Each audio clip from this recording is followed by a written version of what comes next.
Kinetic friction Aahista Aahista बढ़ता है, इस पॉइंट पे आके लिमिटिंग फ्रिक्शन आ गया। लिमिटिंग फ्रिक्शन के बाद बॉडी मूव करना शुरू होगी तो क्या हो जाएगा कि काइनेटिक फ्रिक्शन आ जाएगा। काइनेटिक फ्रिक्शन की वैल्यू कम होती है और काइनेटिक फ्रिक्शन एक टाइम के बाद कांस्टेंट हो जाता है। अस्सलामु अलैकुम, today is our another lecture of first year physics chapter 3 और आज हम देखेंगे फ्रिक्शन के फ्रिक्शन क्या होता है। तो हमारे पास फ्रिक्शन क्या होता है। फ्रिक्शन हमारे पास एक ऐसी रिटार्डिंग फोर्स है, एक रेजिस्टिव फोर्स है जो मोशन को होने से रोकती है। एक बॉडी जो मूव कर रही है उसे उसकी मोशन को एक फोर्स अपोज करेगी, उस अपोजिशन फोर्स को हम बोलते हैं फ्रिक्शन फोर्स। जैसे लेट सपोज आपने एक सरफेस पे एक बॉल को रोल किया, वो कुछ दूर जाके रुक जाएगी। क्यों रुक जाएगी? क्योंकि फ्रिक्शन उसे अपोज कर रहा है। इसे आप कुछ ऐसे समझें कि लेट सपोज ये हमारे पास सरफेस है और यहाँ पर एक ब्लॉक पड़ा हुआ है। तो सबसे पहले इसके ऊपर कितनी फोर्सेस अप्लाई हो रही होंगी? पहली फोर्स तो इसका वेट होगा, वेट डाउनवर्ड लग रहा होगा। अगर वेट डाउनवर्ड लग रहा है तो ये सरफेस इस पर एक फोर्स लगाएगी जिसे हम क्या बोलते हैं, रिएक्शन ऑफ द सरफेस या normal reaction of the surface. अच्छा, अब क्या करते हैं कि लेट सपोज इसके ऊपर हमने एक फोर्स अप्लाई की कुछ ऐसे, ये फोर्स एफ है। तो बॉडी इस डायरेक्शन में मूव करना शुरू हो गई लेट सपोज। अब बॉडी इधर मूव कर रही है तो इसके अपोजिट में एक फोर्स आएगी जो कैसे आएगी, कुछ ऐसे। ये ऊपर भी बना सकते हैं लेकिन क्योंकि सरफेस लगा रही है फोर्स इसलिए थोड़ा नीचे करके बनाया है। और वो फोर्स कौन सी होगी? Frictional force. फ्रिक्शनल फोर्स क्या करेगी कि फोर्स इधर लग रही है तो वो इसको अपोज करेगी, बॉडी की मोशन को अपोज करेगी, उसे हम कहते हैं फ्रिक्शनल फोर्स। अच्छा, अब इसको कुछ ऐसे समझें कि हमारे पास एक सीमेंट की सरफेस है, प्लेन है बिल्कुल। आपने क्या किया, एक सिक्का लिया, एक कॉइन लिया और उसके ऊपर उसे स्लिप करके फेंका। वो कुछ दूर जाएगा और रुक जाएगा। अब हमने क्या किया कि एक शीशे का टेबल है, बहुत लॉन्ग है, और उस शीशे के टेबल पे हमने ऑयल गिरा दिया। अब हमने एक सिक्का रख के उसको ऐसे करके फेंका, वो कॉइन बहुत दूर तक जाएगा एज कंपेयर टू जब हमने जमीन पे ऐसा किया था। तो उसका रीजन क्या हुआ कि जो हमारी फ्रिक्शन है ना, फ्रिक्शनल फोर्स, वो सरफेस की रफनेस पे डिपेंड कर रही है, या यूं कहें कि वो सरफेस की स्मूथनेस पे डिपेंड कर रही है। दोनों कंडीशन ठीक है। जैसे आपने देखा है हमारे पास नॉर्मल जमीन है, वहां पे कभी हम स्लिप नहीं होते, लेकिन वहीं अगर हमारे पास टाइल्स लगी हुई है, उसके ऊपर पानी गिरा हुआ है, वहां हम भाग नहीं सकते। क्यों? टाइल्स में स्मूथनेस इतनी ज्यादा हो गई सरफेस की कि मीन जैसे हम खुरदरापन बोलते हैं, टाइल्स में नहीं होता। उसके ऊपर पानी गिरा दिया, फ्रिक्शन और कम हो गया। अब जब हम उस पर भागेंगे तो स्लिप कर जाएंगे। तो आपके पास क्या हो रहा है, फ्रिक्शन जो है वो रफनेस पे डिपेंड कर रही है सरफेस की, कि सरफेस जो है जैसे एक बार सरफेस बिल्कुल ऐसे प्लेन है और एक बार हमारी जो सरफेस है वो ऐसे ऐसे, तो कहां पे एक बॉडी की मोशन आसान होगी? ऑब्वियसली ये वाले केस में। क्यों? यहाँ पे हमारे पास स्मूथ है बिल्कुल सरफेस, यहाँ सरफेस रफ हुई हुई है बिल्कुल। तो जैसे जैसे रफनेस बढ़ेगी वैसे वैसे फ्रिक्शन बढ़ेगा। रफनेस कम हुई तो फ्रिक्शन भी कम हो जाएगा। इसी तरह आपने देखा है रोड कभी भी बिल्कुल प्लेन स्मूथ नहीं बनते, बल्कि उसके अंदर हल्के हल्के छोटे छोटे, बिल्कुल छोटे छोटे, कभी आप गौर करें तो खड्डे होते हैं। ऐसा भी तो होता है जैसा हमारे घर का सहन होता है, सरफेस होती है बिल्कुल प्लेन होती है, वैसे रोड नहीं बनाए होते। क्यों? अगर वैसे रोड बना दिए तो फ्रिक्शन इतना कम हो जाएगा कि हमारी बाइक स्लिप कर जाएंगी। जैसे आपने देखा है सर्दियों में बाइक स्लिप कर जाती है, सॉरी सर्दियों में बोल रहा हूं, बारिशों में। क्यों होता है? एक तो रोड है, वहां फ्रिक्शन तो था, पानी गिरा तो फ्रिक्शन कम हो गया, तो एज अ लुब्रिकेशन के तौर पे उसने वर्क किया। लुब्रिकेशन मीन जो चीजें फ्रिक्शन को कम कर देती हैं। तो पानी जब गिरा वहां फ्रिक्शन कम हो गया, अब बाइक स्लिप करती है और जब बारिश होती है तो एक्सीडेंट ज्यादा होते हैं इसी वजह से, क्योंकि रफनेस कम हो जाती है सरफेस की। अच्छा, देन हमारे पास ये फ्रिक्शन क्या क्या हमारे को नुकसानात करता है। आपने देखा है कभी हमारा फैन चलता है तो स्टार्टिंग में बहुत स्लो चलता है, आहिस्ता आहिस्ता करके तेज होता है, एक पॉइंट आता है उसकी वेलोसिटी मैक्सिमम हो जाती है। तो क्या हो रहा है आपके पास, वोल्टेज तो चेंज नहीं हो रहा ना, ड्यूरिंग हमने पंखे को चलाया तो वोल्टेज कांस्टेंट आ रहा है। क्या कर रहे हैं, स्टार्ट में फ्रिक्शन बहुत ज्यादा है, आहिस्ता आहिस्ता करके फ्रिक्शन कम होता जाता है। ये फ्रिक्शन कैसे कम होता है अभी हम इसको देखेंगे, लेकिन एक क्या होता है कि एक टाइम आता है कि फ्रिक्शन जो है वो जो मशीन है उनकी एफिशिएंसी को खराब करता है। इसी तरह फ्रिक्शन आपके पास जैसे मोटर चल रही है, लेट सपोज मोटर में अंदर कॉइलिंग घूम रही है, वो एक टाइम आएगा घूमते घूमते इतने ज्यादा वो घिस जाएगी वो चीजें कि वो खराब होना शुरू हो जाती हैं, जंग लगना शुरू हो जाता है चीजों में। जैसे आपने अक्सर देखा होगा, शायद आपको पता हो, एक चीज होती है जिसे हम बोलते हैं बेरिंग, कुछ इस तरह के होते हैं, उसके अंदर छोटे छोटे सर्कल्स डले हुए होते हैं। तो ये हमारे पास चीजें कुछ होती हैं जो हम फ्रिक्शन को कम करने के लिए यूज करते हैं, इसे भी अभी हम देखेंगे। तो फ्रिक्शन सिंपल आपके पास क्या है, एक रिटार्डिंग फोर्स है जो एक सरफेस, हमारे पास ये पहली सरफेस थी, एक सरफेस एक बॉडी पर लगा रही होगी, मींस एक बॉडी दूसरी बॉडी पर अप्लाई करेगी फ्रिक्शनल फोर्स, रिटार्डिंग फोर्स होगी, जिससे क्या होगा, बॉडी की जो मोशन है वो अपोज होगी। देन हमारे पास टाइप्स आती हैं फ्रिक्शन की, जिसमें पहली टाइप आती है स्टैटिक फ्रिक्शन। आपको इसे बहुत अच्छे से समझना होगा कि ये क्या होती है। स्टैटिक फ्रिक्शन क्या है कि जैसे लेट सपोज एक ऑब्जेक्ट है, 10 किलो का एक कोई ऑब्जेक्ट पड़ा हुआ है यहाँ पे, आपको कहा जाता है उसके ऊपर फोर्स लगाओ, आपने उसके ऊपर हल्की सी फोर्स लगाई, क्या वो मूव कर जाएगा? नहीं करेगा। आपने उसके ऊपर थोड़ी और फोर्स लगाई, स्टिल वो मूव नहीं कर रहा। अब आपने क्या किया, उसके ऊपर बहुत ज्यादा जोर से फोर्स लगाई, तो क्या हुआ, वो मूव करना शुरू हो गया। तो मूव करना शुरू हुआ, इसका मतलब आप फोर्स लगा रहे थे, वो जब मूव नहीं कर रहा, तो मीन्स आपकी जो फोर्स है वो किसी दूसरी फोर्स से बैलेंस हो रही है। तो वो किस फोर्स से बैलेंस हो रही है, इसे समझें आप। कैसे, आपके पास एक सरफेस, यहाँ पे एक ऑब्जेक्ट पड़ा हुआ है, इसका मास ले लेते हैं 20 kg। दो फोर्सेस तो इसके ऊपर हमेशा लग रही होंगी, एक इस बॉडी का वेट जो डाउनवर्ड लगेगा, ये आपको अच्छे से पता है, और दूसरा reaction of the surface upward लगेगा। देखिए अगर वेट डाउनवर्ड लग रहा है ना, तो ये सरफेस एक फोर्स अपवर्ड लगाएगी जो रिएक्शन ऑफ द सरफेस होगा। आपने क्या किया, लेट सपोज स्टार्ट में आपने फोर्स लगाई 10 न्यूटन, ये बॉक्स आगे मूव नहीं हुआ, तो क्या किया हमने कि 10 न्यूटन लगाई, आगे मूव नहीं हुआ। हमने क्या किया, अपनी फोर्स को बढ़ाया और लेट सपोज 20 न्यूटन कर दिया, ये बॉक्स अब भी आगे नहीं बढ़ा। तो क्या हो रहा है कि ये वाली जो फोर्स है किसी दूसरी फोर्स से बैलेंस हो रही है। वो कौन सी फोर्स है, वो यहाँ पर फ्रिक्शनल फोर्स है जो इसके सरफेस पे लग रही होगी। फ्रिक्शनल फोर्स इस फोर्स को बैलेंस कर रही है। तो इसका मतलब एक बॉडी जब इन स्टेट ऑफ रेस्ट है तब भी उसके ऊपर फ्रिक्शन अप्लाई हो रहा है, और जो फ्रिक्शन अप्लाई होता है उसे हम बोलते हैं स्टैटिक फ्रिक्शन। तो स्टैटिक फ्रिक्शन में बॉडी मूव नहीं करेगी, बल्कि एक फोर्स जो हम लगा रहे हैं उससे अपोज एक फोर्स दूसरी फोर्स करेगी, फ्रिक्शनल फोर्स, जिसे हम स्टैटिक फ्रिक्शन बोलते हैं। मींस बॉडी तो मूव करना चाहती है लेकिन सरफेस अलाउ ही नहीं कर रही उसे मूव होना। सरफेस इतनी ज्यादा फोर्स, रेजिस्टिव फोर्स लगा रही है कि हमारी फोर्स नेग्लेक्ट होती जा रही है, कैंसिल होती जा रही है। तो बॉडी चाह रही है कि मूव करे लेकिन मूव नहीं कर पा रही। अच्छा, अब ये जो स्टैटिक फ्रिक्शन है इसका मैग्नीट्यूड कांस्टेंट नहीं रहता। अब आप सोचेंगे ये कैसे हो सकता है कि मैग्नीट्यूड चेंज हो रहा है, ऐसा तो हो ही नहीं सकता। तो इसी एग्जांपल पर दोबारा आए।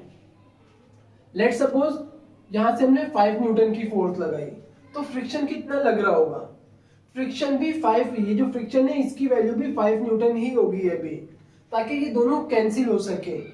ऐसा तो नहीं हो सकता ना कि यहां से हम अगर 5 न्यूटन फोर्स लगा रहे, फ्रिक्शन 10 न्यूटन हो गया, नहीं, तो फिर तो बॉडी ऐसे मूव करना शुरू हो जाएगी, इसके पार्ट से इसका 5 न्यूटन कैंसिल होगा, यहाँ 5 न्यूटन फोर्स बच जाएगी।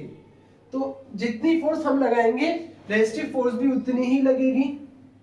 इधर भी 5 न्यूटन लगती है। लेट्स सपोज ये बॉक्स 30 न्यूटन पर जाके मूव करना शुरू हो जाएगा, तो हमने पहले क्या किया, 5 से इसको कर दिया 8 न्यूटन, रेजिस्टिव फोर्स भी 8 न्यूटन हो गई। इसे हमने कर दिया 15 न्यूटन, ये भी 15 न्यूटन हो गई। और ये क्या है, बॉडी मूव नहीं कर रही, फ्रिक्शन कौन सा है, स्टैटिक फ्रिक्शन। तो आपके पास क्या हो रहा है कि स्टैटिक फ्रिक्शन की वैल्यू चेंज हो रही है, जैसे जैसे हम मैग्नीट्यूड फोर्स का चेंज करते जा रहे हैं। स्टैटिक फ्रिक्शन की वैल्यू कब तक चेंज होती रहेगी, जब तक ये बॉक्स मूव नहीं करना शुरू हो जाता। मींस हमने क्या किया, इसे 30 न्यूटन कर दिया, तो ये भी 30 न्यूटन हो जाएगा, सॉरी हाँ 30। अब जैसे ही हमने 30 से 31 किया, अब स्टैटिक फ्रिक्शन को इतनी वैल्यू थी ही नहीं, अब मजीद फ्रिक्शन नहीं बढ़ सकता, अब ये बॉक्स मूव करना शुरू हो जाएगा। तो ये आपके पास क्या है, स्टैटिक फ्रिक्शन, जो एक बॉडी जब रुकी हुई है उसके ऊपर लग रहा है और इसकी जो मैग्नीट्यूड है वो कांस्टेंट नहीं है, हम उसके ऊपर फोर्स लगा रहे हैं वो मूव नहीं कर रहा। हमने 5 न्यूटन की फोर्स लगाई, रिटर्न में भी 5 न्यूटन लगी, हमने उसको 10 न्यूटन किया, अब बॉक्स अभी भी नहीं मूव किया, रिटर्न में भी 10 न्यूटन हो गई, मींस स्टैटिक फ्रिक्शन की वैल्यू चेंज हो रही है। देन हमारे पास क्या होता है कि यहां पर जो फ्रिक्शन की मैक्सिमम वैल्यू आई है वो कौन सी है, 30 न्यूटन। पहले क्या थी 5, फिर उसको हमने 6, 8, 10 बढ़ाया ऐसा ऐसा। फ्रिक्शन की जो मैक्सिमम वैल्यू आएगी हमारे पास वो क्या आई है यहाँ पे 30 न्यूटन। तो आपके पास जो स्टैटिक, ये कौन सा फ्रिक्शन था, स्टैटिक फ्रिक्शन, स्टैटिक फ्रिक्शन की जो मैक्सिमम वैल्यू आएगी उसे हम बोलते हैं लिमिटिंग फ्रिक्शन। लिमिटिंग फ्रिक्शन क्या हो रहा है, स्टैटिक फ्रिक्शन की हमने सपोज की हुई थी 30 न्यूटन, जो भी स्टैटिक फ्रिक्शन की मैक्सिमम वैल्यू होगी, जो पीछे चल रही थी मिनिमम वाली नहीं, जो मैक्सिमम वैल्यू आएगी, जैसे सपोज करें मैंने 5 न्यूटन लगाई, रिटर्न में 5 न्यूटन लग रही थी, मैंने 10 किया, फ्रिक्शनल फोर्स भी 10 हो गई, अपोजिशन फोर्स भी 10 हो गई। देन मैंने उस फोर्स को मजीद बढ़ाया बढ़ाया बढ़ाया, एक टाइम आया कि वो बॉक्स मूव कर गया। इसका मतलब कि वहां पे जो फ्रिक्शन की वैल्यू तो मैक्सिमम हो गई थी, जो मैक्सिमम वैल्यू फ्रिक्शन की आएगी ना उसे हम बोलते हैं लिमिटिंग फ्रिक्शन। जो आपके पास ये लिखा हुआ है कि मैक्सिमम वैल्यू स्टैटिक फ्रिक्शन की क्या होगी, लिमिटिंग फ्रिक्शन। अच्छा, अब एक चीज को समझें कि हमने क्या किया, अपनी फोर्स 5 न्यूटन रखी, इधर हम फ्रिक्शनल फोर्स, यहां ये हमारी फोर्स है और ये फ्रिक्शनल फोर्स है, हमने अपनी फोर्स 5 न्यूटन रखी तो फ्रिक्शनल फोर्स 5 न्यूटन हो गई अभी, इसको हमने 8 किया तो ये भी 8 हो गई, इसको 12 किया ये भी 12 हो गई, इसको जब हमने लेट्स सपोज 25 किया ये भी 25 हो गई। अच्छा, इसको हमने अपनी फोर्स को 30 किया तो ये भी 30 हो गई। तो ये 30 क्या है, ये मैक्सिमम फ्रिक्शन की वैल्यू थी जो आपके पास लिमिटिंग फ्रिक्शन है। इसका मतलब लिमिटिंग फ्रिक्शन हमेशा स्टैटिक फ्रिक्शन से या तो ज्यादा होगा या इक्वल होगा, क्योंकि ये वो मैग्नीट्यूड है, स्टिल बॉक्स मूव करना शुरू नहीं हुआ था 30 न्यूटन पे। 30 न्यूटन से जैसे ही हमने फोर्स हल्की सी बढ़ाई बॉक्स मूव कर गया, इसका मतलब बॉक्स तो रुका हुआ था ना। तो जो लिमिटिंग फ्रिक्शन है वही स्टैटिक फ्रिक्शन भी तो है। देखिए maximum value of static friction, static friction की मैक्सिमम वैल्यू को हम लिमिटिंग फ्रिक्शन भी बोल सकते हैं। मींस दोनों एक ही चीज है ना, स्टैटिक फ्रिक्शन और लिमिटिंग फ्रिक्शन। बस फर्क क्या है, जो पुरानी वैल्यूज है फ्रिक्शन की, हम इन्हें, ये जो छोटी वैल्यूज आ रही है इन्हें हम लिमिटिंग फ्रिक्शन नहीं बोलेंगे, सिर्फ मैक्सिमम वैल्यू स्टैटिक फ्रिक्शन की जो होगी वो हमारे पास लिमिटिंग फ्रिक्शन होगी। मींस हम ये बोल सकते हैं कि ये जो 30 है ये बराबर है किसके, Fs स्टैटिक फ्रिक्शन के, sorry Fs of max, maximum value of static friction 30 Newton था यहां पे, और यही बराबर है किसके, Fl के, लिमिटिंग फ्रिक्शन। ये बात आ रही है समझ के, स्टैटिक फ्रिक्शन की जो मैक्सिमम वैल्यू होगी वो बराबर होगी लिमिटिंग फ्रिक्शन के। मींस दोनों ही तो, लिमिटिंग फ्रिक्शन और स्टैटिक फ्रिक्शन दोनों एक वैल्यू है 30 के बराबर है। लेकिन मैं आपको कहता हूं कि लेट्स सपोज ये 12 न्यूटन वाला केस लेते हैं, Fs बराबर है 20 न्यूटन के, तो क्या मैं इसको बोल सकता हूं कि ये Fl भी होगा, नहीं, क्योंकि ये मैक्सिमम वैल्यू तो है ही नहीं। तो इसका मतलब स्टैटिक फ्रिक्शन या तो लिमिटिंग फ्रिक्शन से कम होगा, देखिए कम है, या फिर स्टैटिक फ्रिक्शन लिमिटिंग फ्रिक्शन के बराबर होगा। 30 न्यूटन पे बराबर हो रहा है तो हमने यही लिखा हुआ है, स्टैटिक फ्रिक्शन हमेशा या तो कम होगा लिमिटिंग फ्रिक्शन से या फिर बराबर होगा। देखिए यहाँ पे हर केस में स्टैटिक फ्रिक्शन की वैल्यू लिमिटिंग फ्रिक्शन से कम थी, लेकिन जब 30 न्यूटन हुआ तो स्टैटिक फ्रिक्शन और लिमिटिंग फ्रिक्शन बराबर हो गए। तो आपका यही हो रहा है स्टैटिक फ्रिक्शन। इस साइन को समझ लें आप, ये साइन किस लिए होता है, ये साइन है लेस देन इक्वल्स टू। इसका मतलब ये वाला साइन बोल रहा है कि या तो वैल्यू लेस होगी या तो इक्वल होगी। स्टैटिक फ्रिक्शन लेस होगा लिमिटिंग फ्रिक्शन से या इक्वल होगा लिमिटिंग फ्रिक्शन के। अच्छा, अब आपके पास इसका एक फॉर्मूला भी आता है, एक्सप्रेशन आता है जिसे हमें समझना होगा। और वो किस तरह से आता है कि हम लिखते हैं कि इसके आगे ही करके लिख देते हैं कि F S static friction is less than equals to mu S time N. अब ये क्या चीज आ गई, थोड़ा सा इसे देखना पड़ेगा। तो इसे समझने से पहले हमें कोफिशिएंट ऑफ फ्रिक्शन समझना होगा कि ये कोफिशिएंट ऑफ फ्रिक्शन क्या होता है। देखें, सपोज करें आज तक आपने जितने भी न्यूमेरिकल्स किए, कभी ऐसा हुआ कि आप उसमें फ्रिक्शन को बोल रहे हो? जैसे हमने क्या किया, एक दरवाजे पर फोर्स लगाई और टॉर्क फाइंड कर लिया। लेट्स सपोज दरवाजा जिस जगह पे पिवोट था, घूम रहा था जिस जगह पे, वहां जंग लग जाता है, क्या दरवाजे का मोमेंटम चेंज हो जाएगा? देखिए सपोज करें एक कोई रॉड है, यहां से ये पिन हुई, ये लोहे की रॉड है। हमने क्या किया, इसका मोमेंटम था ये, और यहां से फोर्स लगाई। लेट्स सपोज हमने 20 न्यूटन फोर्स लगाई थी, और डी हमारे पास है 3 मीटर, और टॉर्क हमारे पास आ गया 60 न्यूटन मीटर। अब क्या किया हमने कि लेट्स सपोज 4-5 साल बाद हमारे दोबारा से 20 न्यूटन फोर्स लगाई, लेकिन उस पॉइंट पे क्या हुआ कि ये जो पिन थी यहाँ बहुत ज्यादा जंग लग चुका था। अब क्या होगा, अब हमें ये जो फोर्स है ये बहुत ज्यादा लगानी पड़ेगी इसे रोटेट करने के लिए। क्यों? अब हम फ्रिक्शन को इंक्लूड कर रहे हैं। यहाँ जो आपके पास जंग लगा, कोरोजन हुई, इससे क्या हुआ, फ्रिक्शन बढ़ गया।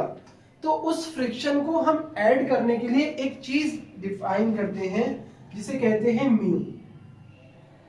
कुछ इस तरह का सिंबल होता है, आपने माइक्रो के लिए यूज किया होगा, जिसे बोलते हैं म्यू, कोएफिशिएंट ऑफ फ्रिक्शन। अच्छा, अब इसको भी आपको समझना होगा कैसे।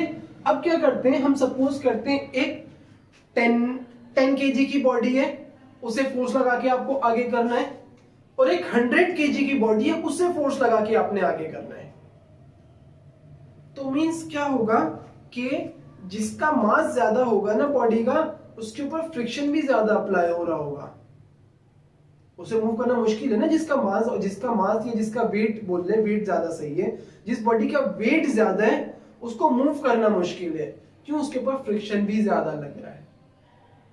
ऐसा ही है ना, आपको कहा जाता है कि 2 बॉक्सेस हैं सरफेस पे पड़े हुए, इस बॉक्स का मास 50 केजी और इसका मास 10 केजी। किसको मूव करना आसान है? इसको, क्योंकि इसका वेट कम होगा। हम वेट कैसे निकालते हैं, W=mg। इसका वेट कम होगा और इसका वेट जो है वो बहुत ज्यादा होगा। ऐसा ही है, तो मींस फ्रिक्शन जो है वो डिपेंड कर रहा है वेट के ऊपर भी। जैसे जैसे वेट बढ़ेगा फ्रिक्शन बढ़ेगा, वेट कम होगा तो फ्रिक्शन भी कम हो जाएगा। तो क्या हम यहाँ पे ऐसे लिख सकते हैं कि जो फ्रिक्शन है हमारा वो डायरेक्टली प्रोपोर्शनल है वेट के। वेट बढ़ा, फ्रिक्शन बढ़ गया, वेट कम तो फ्रिक्शन भी कम। अच्छा, अब इसका वेट जो है बॉडी का वो कहां लग रहा होगा, डाउनवर्ड, और reaction of the surface upward. क्या ये दोनों जो फोर्सेस हैं ये इक्वल होंगी? ऑब्वियसली यस, हर एक्शन का रिएक्शन होता है, दोनों का मैग्नीट्यूड सेम होता है। मींस ये जो वेट ऑफ द वेट है इस ऑब्जेक्ट का, ये बराबर होगा in terms of magnitude reaction of the surface के, जिसे हम आर बोल रहे हैं। हमने इसको आर ही बोला है हमेशा, तो आर ही बोलते हैं। तो हम लिखेंगे कि W हमारे को पता है बराबर है reaction of the surface R के। तो हम क्या करेंगे, इसकी जगह पर हमने F directly proportional to R कर दिया। प्रोपोर्शनैलिटी हटेगी, एक कांस्टेंट आएगा, हम लिखते हैं F equals to constant into R। यहाँ पे एक कांस्टेंट आएगा जिसे म्यू बोलते हैं, और ये म्यू बराबर होगा कोएफिशिएंट ऑफ फ्रिक्शन के। इसी को अगर हम कुछ ऐसे लिख दें कि R मल्टीप्लाई हो रहा है, इधर आके डिवाइड हो जाएगा, तो हमारे पास एक एक्सप्रेशन आ जाएगा mu equals to F divided by R। तो यहां पे आपके पास ये जो एक F आया है ये फ्रिक्शन को शो कर रहा है, और ये फ्रिक्शन है लिमिटिंग फ्रिक्शन।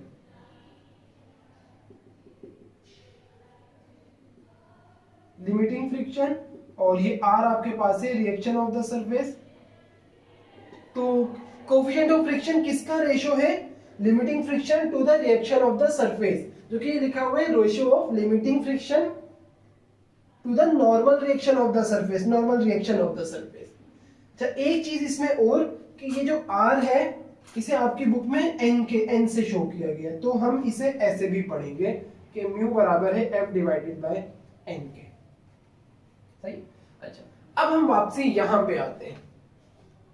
आप इसे देखें और इसे देखें। अच्छा, इसको मैं कुछ इस तरह से लिख रहा हूं। मैंने कहा कि आपकी बुक में इसे r से भी शो किया गया है, तो अगर सॉरी r को n से शो किया है, तो अगर मैं इसे लिखूं तो क्या हो जाएगा, f equals to mu n, ऐसे ही होगा ना। r की जगह हमने सिर्फ n लिख दिया, n और r दोनों ये रिएक्शन ऑफ द सरफेस को शो कर रहे हैं, इसको हमने n कर दिया। तो आपके पास क्या हो रहा है, इसको देखें और इसको देखें, दोनों में जरा सा फर्क है। फ्रिक्शन, स्टैटिक फ्रिक्शन, जो f है वो लिमिटिंग फ्रिक्शन, यहाँ पे उसे हमने स्टैटिक फ्रिक्शन से रिप्रेजेंट किया है। इस लेस देन इक्वल्स टू, यहाँ पे इक्वल्स टू द, यहाँ पे म्यू क्या है, कोफिशिएंट ऑफ फ्रिक्शन, यहाँ हमने म्यू s लिखा है। s रिप्रेजेंट कर रहा है स्टैटिक फ्रिक्शन को, कि ये जो म्यू है ये आपके पास कोफिशिएंट ऑफ स्टैटिक फ्रिक्शन है, और n आपके पास normal reaction of the surface है। और मैंने आपको क्या बताया कि स्टैटिक फ्रिक्शन हमेशा लेस होगा लिमिटिंग फ्रिक्शन के, तो मींस आपके पास ये क्या है, स्टैटिक फ्रिक्शन, और ये दूसरी साइड आपके पास क्या हो जाएगी, लिमिटिंग फ्रिक्शन। लिमिटिंग फ्रिक्शन, ये वाली एक साइड आपके पास लिमिटिंग फ्रिक्शन की है और दूसरी स्टैटिक फ्रिक्शन की है, कि लिमिटिंग फ्रिक्शन हमेशा या तो ग्रेटर होगा स्टैटिक फ्रिक्शन से या तो इक्वल होगा। तो ये आपके पास क्या होगा, स्टैटिक फ्रिक्शन। अब बाकी का बहुत आसान है, आगे कोई मुश्किल नहीं है। अब आते हैं काइनेटिक फ्रिक्शन पे। काइनेटिक फ्रिक्शन क्या होता है, वही सेम डायग्राम हमारी, मैंने मिटा दी बस, गलती हो गई, कि वही डायग्राम है। क्या होगा कि वेट डाउनवर्ड लग रहा है, reaction of the surface upward लग रही है, हमने फोर्स ऐसे लगाई, फ्रिक्शन ऐसे लग रहा है, लेकिन इस बार हमारी फोर्स इतनी ज्यादा थी कि बॉडी मूव करना शुरू हो गई। अब जब बॉडी मूव कर रही है, उस केस में जो बॉडी पर फ्रिक्शन अप्लाई होगा वो आपका कहलाता है काइनेटिक फ्रिक्शन, और इसे हम डायनामिक फ्रिक्शन भी बोलते हैं। इसका एक और नाम भी होता है डायनामिक फ्रिक्शन, लिख देते हैं डायनामिक फ्रिक्शन, बस F लिख देते हैं। काइनेटिक फ्रिक्शन को डायनामिक फ्रिक्शन भी बोलते हैं। ये क्या है, एक बॉडी जब दूसरी बॉडी पर मूव कर रही है, एक देखें, एक सरफेस जो है ये पहली बॉडी और ऑब्जेक्ट जो है वो दूसरी बॉडी, एक बॉडी दूसरी बॉडी पर जब मूव कर रही है उस टाइम पर जो फ्रिक्शन अप्लाई हो रहा होगा वो फ्रिक्शन कौन सा होगा, काइनेटिक फ्रिक्शन। अच्छा, काइनेटिक फ्रिक्शन जो है हमने देखा स्टैटिक फ्रिक्शन की वैल्यू कांस्टेंट नहीं थी, जैसे जैसे हम फोर्स बढ़ा रहे स्टैटिक फ्रिक्शन की वैल्यू बढ़ रही है। काइनेटिक फ्रिक्शन में ऐसा नहीं होगा। काइनेटिक फ्रिक्शन में क्या होगा, इस पॉइंट को ना जरा सा आपने बारीकी से समझना है कि ऑब्जेक्ट जो है वो क्या हुआ, फोर्स लगाई, वो मूव करना शुरू हुआ। क्या ऑब्जेक्ट शुरू में ही बहुत स्पीड से मूव करना शुरू हो जाएगा, नहीं। जैसे जैसे ऑब्जेक्ट की वेलोसिटी बढ़ेगी ना, उसको मूव करना उतना ही आसान होगा। जैसे लेट सपोज एक 50 केजी की बॉडी पड़ी हुई है, आपको कहा जाता है उस पर फोर्स लगा के मूव करो, थोड़ा मुश्किल है।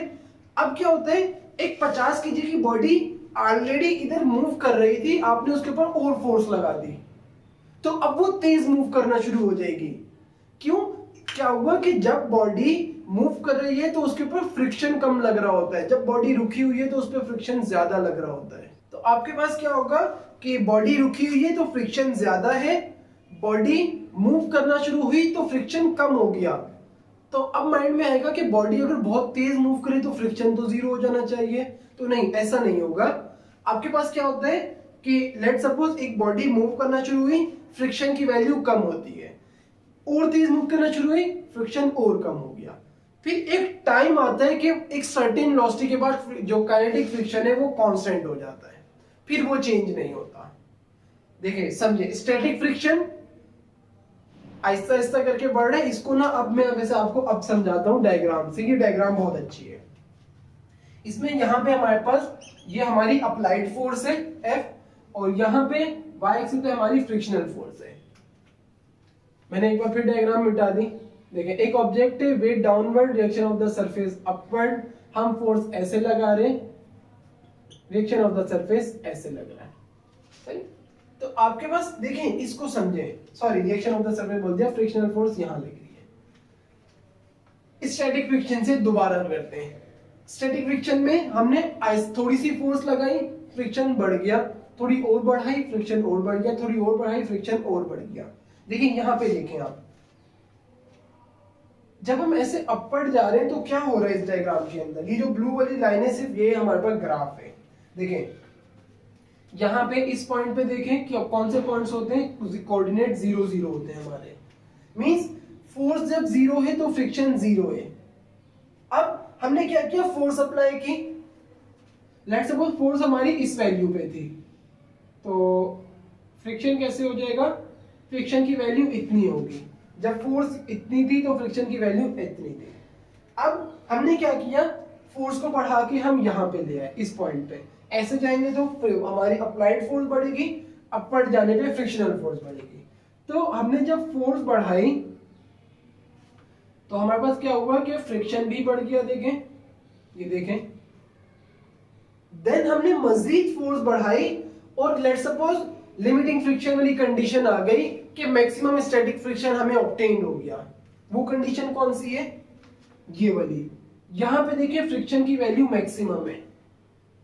जब हमने इस पॉइंट पे फोर्स अप्लाई की तो हमारी फ्रिक्शन की वैल्यू मैक्सिमम हो गई, और ये हमारे पास कौन सा फ्रिक्शन आ गया,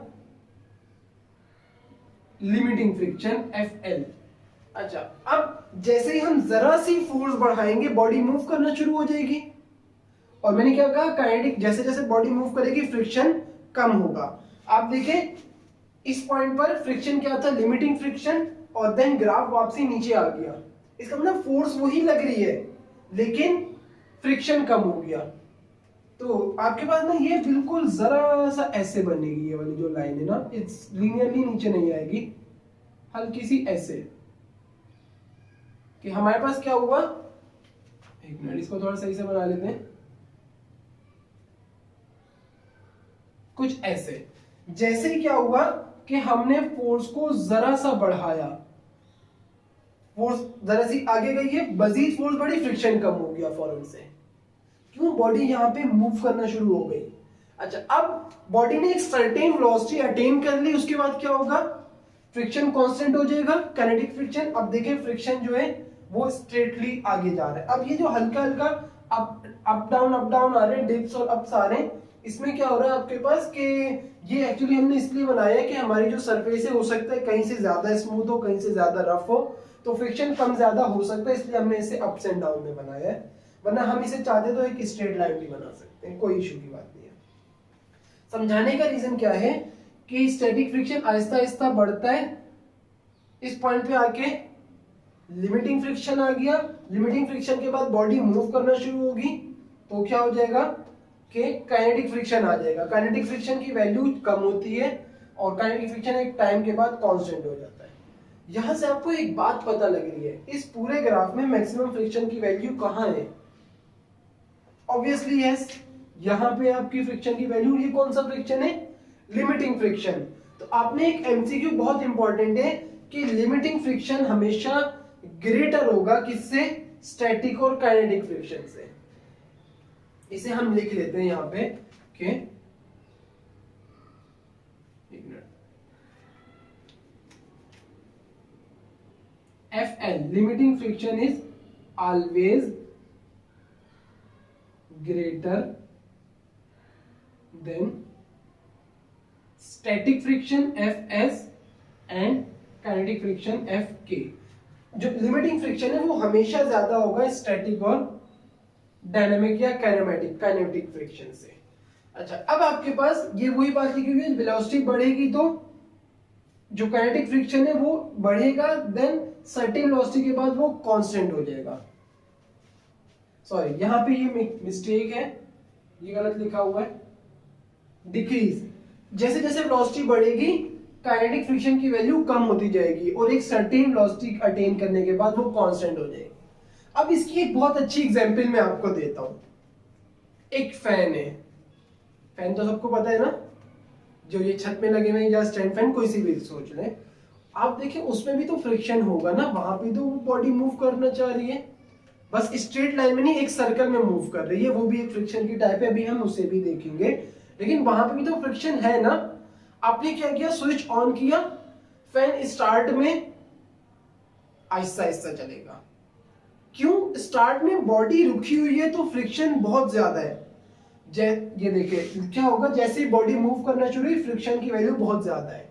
अब जैसे ही कुछ 1 या 2 टर्न लेगा उसकी वेलोसिटी बढ़ जाती है, वो बहुत तेजी से मूव करना शुरू होता है, आहिस्ता आहिस्ता करके बढ़ रही है। वो क्यों बढ़ रही है? क्योंकि जैसे जैसे बॉडी मूव कर रही है फ्रिक्शन कम होती जा रही है। फिर एक टाइम आते हैं फैन की जो वेलोसिटी है वो कांस्टेंट हो जाती है। क्यों? फ्रिक्शन कांस्टेंट हो गया। यहां भी ऐसे ही हो रहा है। देखिए इसको फैन की स्पीड से समझे कि जैसे जैसे फैन तेज हो रहा है वैसे वैसे फ्रिक्शन बढ़ रहा है। फैन यहां से मूव होना शुरू हुआ तो जैसे जैसे फैन की वेलोसिटी बढ़ेगी फ्रिक्शन कम होता जाएगा। एक टाइम आएगा फैन की वेलोसिटी कांस्टेंट हो जाएगी तो फ्रिक्शन भी, क्योंकि फ्रिक्शन कांस्टेंट हो गया तो फैन की वेलोसिटी भी कांस्टेंट हो जाएगी। अच्छा, देन आपके पास जैसे हमने ये वाला एक्सप्रेशन से स्टैटिक फ्रिक्शन का एक्सप्रेशन लिखा था, इसी से हम काइनेटिक फ्रिक्शन भी लिख सकते हैं। कैसे? काइनेटिक फ्रिक्शन का एफ के का फॉर्मूला क्या हो जाएगा, mu K into N. Mu K means coefficient of kinetic friction, mu S जो था coefficient of static friction, mu K coefficient of kinetic friction, और एन हमारे पास normal reaction of the surface है। अच्छा, अब काइनेटिक फ्रिक्शन की 2 types है, रोलिंग फ्रिक्शन और स्टैटिक फ्रिक्शन। रोलिंग फ्रिक्शन नाम से ही दोनों पता लग रहे हैं, सॉरी रोलिंग और स्लाइडिंग फ्रिक्शन, स्टैटिक नहीं, मे बी मैंने ये स्टैटिक बोल दिया है। रोलिंग फ्रिक्शन क्या है कि एक बॉल ली, उसे एक सरफेस पे रोल करते हैं, वो रोल हो रही है ना, ऐसे घूमते घूमते जा रही है, तो आपके पास क्या होगा, उस बॉल पर जो फ्रिक्शन लग रहा होगा उसे हम रोलिंग फ्रिक्शन बोलते हैं, क्योंकि वो बॉडी रोल कर रही है। अच्छा, अब क्या किया, लेट सपोज आपने क्या किया, एक कॉइन लिया, उसे एक सरफेस पे रख के ऐसे फेंक मार के फेंका आगे, क्या होगा, वो स्लाइड कर रहा होगा। अच्छा, रोल वाले केस की बात नहीं कर रहा, स्लाइड वाले केस की बात कर रहा हूं। कोई बॉडी सरफेस पर स्लाइड कर रही है, फिसलते हुए जा रही है, तो अब भी उस बॉडी पर फ्रिक्शन अप्लाई होगा। वो जो फ्रिक्शन अप्लाई होगा उसे कहते हैं स्लाइडिंग फ्रिक्शन। तो ये आपके पास क्या थी, कुछ टाइप्स थी। इसके अलावा भी एक टाइप आती है जिसे हम बोलते हैं फ्लूइड फ्रिक्शन। अब ये फ्लूइड फ्रिक्शन क्या होता है? फ्लूइड फ्रिक्शन आपके पास कि जैसे लेट सपोज, अच्छा सबसे पहले आपको फ्लूइड पता होना चाहिए कि फ्लूइड क्या होता है। हमारे माइंड में ये बात बिठा दी जाती है कि फ्लूइड हम लिक्विड्स को बोलते हैं, ऐसा जरूरी नहीं होता। हमारे पास गैसेस और लिक्विड्स दोनों को फ्लूइड बोलते हैं। आपके पास ये जो फ्लूइड का वर्ड है, हाँ ये जो फ्लूइड है, ये फ्लूइड क्या होता है, लिक्विड भी हो सकते हैं ये और गैस भी हो सकता है। फ्लूइड दोनों के लिए, फ्लूइड एक्चुअली बोलते हैं उस चीज को जिसके मॉलिक्यूल्स एक जगह पर सेटल्ड नहीं होते। तो ऑब्वियसली लिक्विड के मॉलिक्यूल्स भी मूव करते रहते हैं और गैस के भी। तो आपका फ्लूइड क्या है, लिक्विड भी हो सकते हैं और गैस भी। अच्छा, अब हम क्या करते हैं कि लेट सपोज हमारे पास एक बॉल है और यहाँ पे पानी का कोई बहुत बड़ा सा चीज पड़ी है जिसके अंदर पानी है। हमने एक बार बॉल को बाहर फेंका, पानी में नहीं फेंक रहे, नॉर्मल हवा में फेंका, बॉल नीचे आ जाएगी। एक बार पानी में लाके फेंक दिया। अच्छा, अब क्या किया, एक बार हवा में फेंक रहे, एक बार पानी में फेंक रहे, दोनों को एक साथ फेंका, कौन सी बॉल पहले आ जाएगी, जो हवा में फेंकी है। क्यों? जो फ्लूइड है, फ्लूइड क्या मतलब वाटर जो है वहां पे पानी के लिए हमने, वो क्या करेगा, एक अपोजिट फोर्स अप्लाई करेगा। बॉडी नीचे जाना चाह रही है, वो फोर्स ऊपर की तरफ लगेगी। तो ये क्या है आपके पास, इसे कहते हैं फ्लूइड फ्रिक्शन। इसी तरह क्या हुआ, एक पेपर को हमने हवा में फेंका, यहाँ भी तो गैस के मॉलिक्यूल्स हैं, वो पेपर थोड़ा देर से नीचे जाएगा, वो लहराता हुआ नीचे जाएगा। क्यों? क्योंकि यहाँ पे फ्रिक्शन है। इस फ्लूइड फ्रिक्शन को हम एक और नाम भी देते हैं जिसे हम कहते हैं ड्रैग फोर्स। ये आपके पास, आप इसको चैप्टर 6 में ड्रैग फोर्स पढ़ेंगे, मैं वैसे बता रहा हूं। फ्लूइड फ्रिक्शन को हम ड्रैग फोर्स भी बोलते हैं। तो ये आपके पास टोटल 3 टाइप्स हैं फ्रिक्शन की, स्टैटिक फ्रिक्शन, काइनेटिक फ्रिक्शन और फ्लूइड फ्रिक्शन। अच्छा, अब आपके पास कुछ लॉज हैं फ्रिक्शन के, जो ऑलरेडी ये सारे ही मैं तकरीबन आपको बता चुका हूं, बस वही हम इसको देखते हैं कि क्या कह रहे हैं। सबसे पहला, फ्रिक्शन क्या करती है, अपोज करती है मोशन को। ऑब्वियसली हमने यही देखा है कि एक सरफेस है, ऑब्जेक्ट पड़ा हुआ है, फोर्स ऐसे लगाई हमने तो फ्रिक्शन इसकी मोशन को अपोज कर रहा है, हम इस पॉइंट को ऑलरेडी देख चुके हैं। Then direction is always opposite to the direction of motion, कि फ्रिक्शन की जो डायरेक्शन है वो हमेशा अपोजिट होगी किसके, हमारी अप्लाइड फोर्स के, ये भी पता है हमें। अच्छा, अब ये जो फ्रिक्शनल फोर्स है ये हमेशा सरफेस के पैरेलल होगी, हमने देखे पैरेलल ही बनाई है, ये रही हमारी सरफेस और ये फ्रिक्शनल फोर्स दोनों हमेशा पैरेलल होंगी। इस चीज को आपने याद रखना है, ऐसा नहीं है कि फ्रिक्शन हमने ऐसे करके बना दिया, नहीं, वो हमेशा पैरेलल रहनी चाहिए।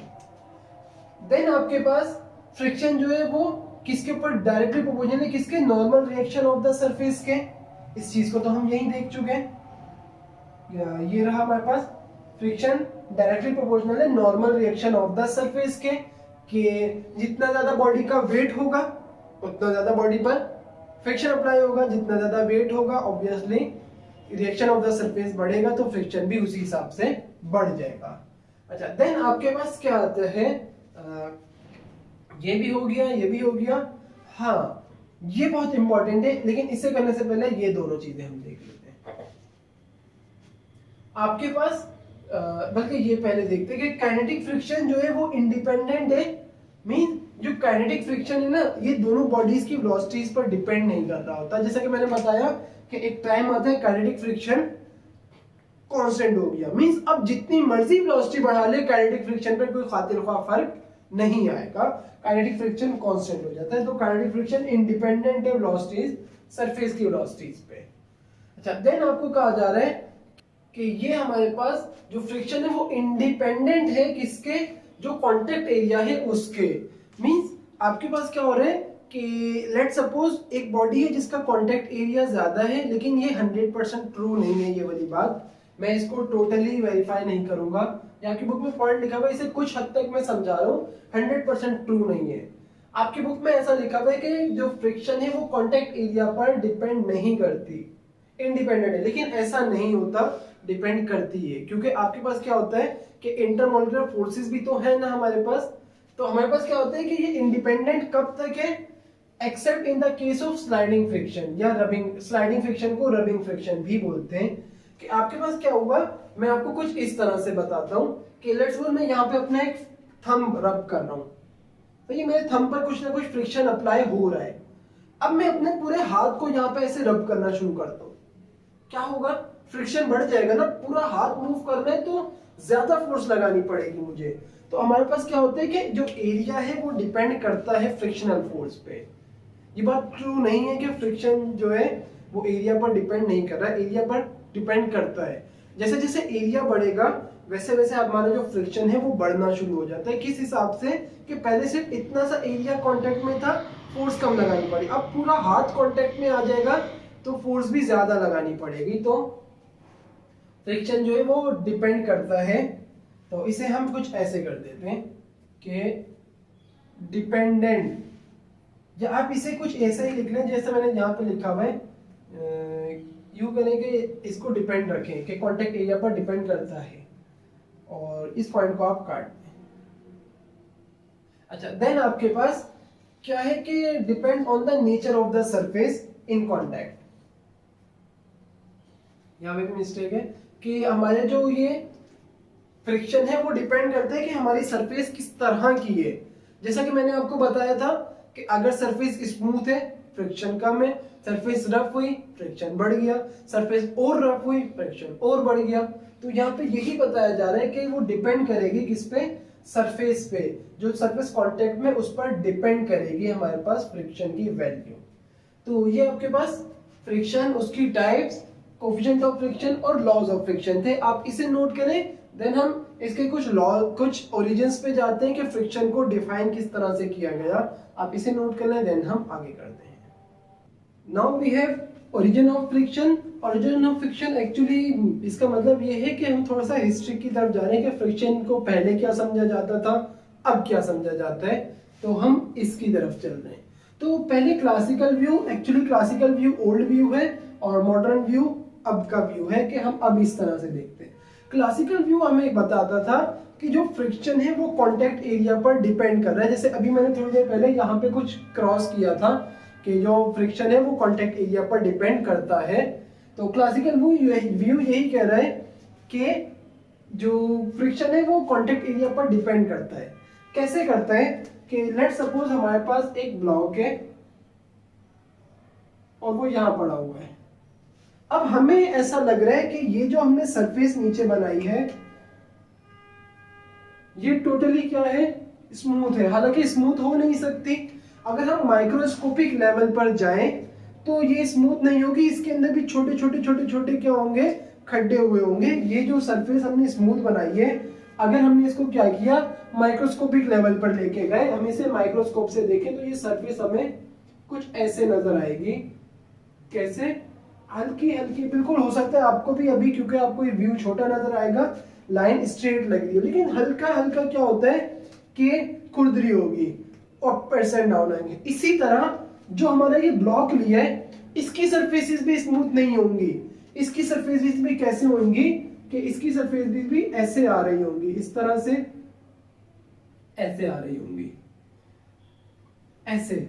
ये एग्जैक्टली ऐसे नहीं, मतलब मैंने थोड़ा सा दिखाने की कोशिश की है। तो आपके पास क्या होगा कि जैसे हमारे पास यहाँ पे भी खुरदरापन बनाया हुआ है, यहाँ पे भी अप्स एंड डाउन्स आ रहे हैं, तो दोनों एक दूसरे के अंदर इंटरलॉक हो जाएंगे। अगर मैं इसको थोड़ा सा और बड़ा करके बनाऊं, कैसे, लेट सपोज सरफेस को मैं मजीद थोड़ा सा बड़ा करके बना रहा हूं और सरफेस हमारी ऐसे है, इसको हम माइक्रोस्कोपिक लेवल पे देख रहे हैं। अब जो ब्लॉक है ना उसकी भी सरफेस कुछ ऐसी होगी और ब्लॉक इसके अंदर आके इंटरलॉक कर जाएगा कुछ ऐसे। ऐसे क्या हुआ, दोनों सरफेसेस में ब्लॉक क्या हुआ, इंटरलॉक हो गया, एक दूसरे के अंदर आ गया है। तो अब क्या होगा, इसे आगे बढ़ाने के लिए ऑब्वियसली एक्स्ट्रा कुछ फोर्स चाहिए होगी। हमने क्या किया, उस फोर्स को अप्लाई किया, वो फोर्स अप्लाई की, तो लेकिन ब्लॉक आगे नहीं जा रहा, इसका मतलब फ्रिक्शन बहुत ज्यादा है। तो यहाँ जो फोर्स रिएक्शन में अप्लाई प्रोड्यूस हो रही है वो आपके पास क्या है, फ्रिक्शनल फोर्स। और ये क्लासिकल व्यू था कि हमारे पास क्या होता है कि जो सरफेसेस है वो, और ये ऑब्वियसली सही है कि जो हमारे पास सरफेसेस हैं वो एग्जैक्टली स्मूथ नहीं है, रफनेस है सरफेसेस के ऊपर। तो वहां क्या होगा, ऑब्जेक्ट इंटरलॉक कर जाता है। इंटरलॉक माना है बिल्कुल ऐसे होता है, इसको आप ऐसे समझिए, ये फिंगर्स हैं ऐसे इंटरलॉक कर गई ऐसे। हम पहले क्या सपोज करते थे कि सरफेसेस हमारी ऐसे स्मूथ है ऐसे, लेकिन ऐसी नहीं है, सरफेसेस ऐसे। ये हमारे पास लेट्स सपोज सरफेस है और ये ब्लॉक है, ऐसे करके इंटरलॉक हो गए दोनों। अब इसे आगे बढ़ाना है तो यहां से बहुत जोर से फोर्स अप्लाई करनी पड़ेगी। तो इस तरह से क्या हो रहा है, इंटरलॉकिंग हो गई है। अब ये कहीं मूव नहीं कर सकता अंटिल के मेरे हाथ पे ये जो ऑब्जेक्ट है, ये ग्लव वाला हाथ, इस पे बहुत ज्यादा फोर्स अप्लाई की जाए तो ये आगे चला जाएगा। तो क्लासिकल व्यू क्या कह रहे हैं, इंटरलॉकिंग होगी। उस इंटरलॉकिंग को ब्रेक करने के लिए हमें एक्स्ट्रा फोर्स चाहिए होगी। उस फोर्स के अगेंस्ट जो फोर्स लग रही है वो हमारे पास फ्रिक्शनल फोर्स है। अच्छा, मॉडर्न व्यू क्या बोलता है, मॉडर्न व्यू बोलता है कि हमें क्या हो रहा है, लेट्स सपोज ये दो सरफेसेस है मार्कर्स की, ये दोनों एक दूसरे के साथ कांटेक्ट में आ रही है। हमें ऐसा लग रहा है कि ये पूरी की पूरी कांटेक्ट में। मॉडर्न व्यू कहता है ये बात गलत है कि ये दोनों कांटेक्ट में।